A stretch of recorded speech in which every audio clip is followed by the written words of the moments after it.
Brought you by UTL solar 78,000కు subsidy పొందండి. సబ్సిడీతో UTL on grid solar system ను ఇన్స్టాల్ చేసుకోండి.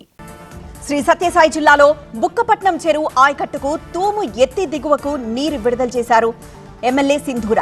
రైతన్న కళ్లల్లో సంతోషం నింపేందుకు ఇరిగేషన్ ప్రాజెక్టులన్నీ పూర్తి చేసేందుకు కూటమి ప్రభుత్వం కట్టుబడి ఉందన్నారు.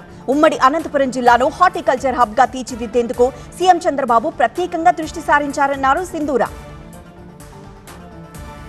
మరోసారి దయాగుణాన్ని చాటుకున్నారు మాజీ మంత్రి ఎర్రబెల్లి దయాకర్రావు.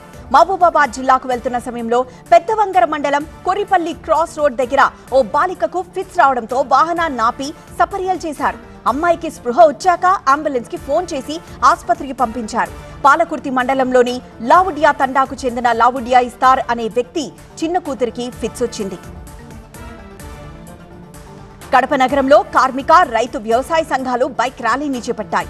ఈ ర్యాలీ కార్పొరేషన్ కార్యాలయం నుంచి ప్రారంభమై ప్రధాన కూడళ్ల మీదుగా సాగింది. విశాఖ స్టీల్ ప్లాంట్ ప్రైవేటీకరణ చేయాలని బీజేపీ ప్రభుత్వం చూస్తోందని మండిపడ్డారు. కడప జిల్లాలో స్టీల్ ప్లాంట్ ఏర్పాటు చేయాలని డిమాండ్ చేశారు. ఈ నెల 26న దేశవ్యాప్తంగా కార్మిక, రైతు, వ్యవసాయ సంఘాలు నిర్వహిస్తోన్న సభను విజయవంతం చేయాలని కార్మిక సంఘాల నాయకులు పిలుపునిచ్చారు. ఎంక్రోచ్మెంట్ పేరుతో ప్రకాశం జిల్లా మార్కాపురంలో 1957న నిర్మించిన పురాతన గాంధీ పార్క్ ను మున్సిపల్ అధికారులు తొలగించే ప్రయత్నం చేస్తున్నారు.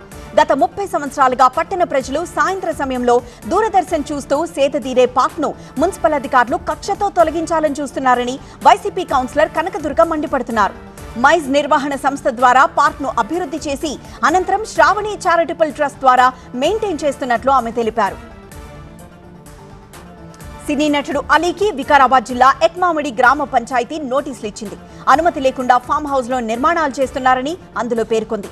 దీంతో గ్రామ పంచాయతీ కార్యదర్శి శోభారాణి ఆయనకు నోటీసులు జారీ చేశారు. నిర్మాణాలు ఆపివేయాలని సూచించారు. రంగారెడ్డి జిల్లా ఆదిపట్లలో వ్యాపారి కిడ్నాప్ కలకలం రేపింది.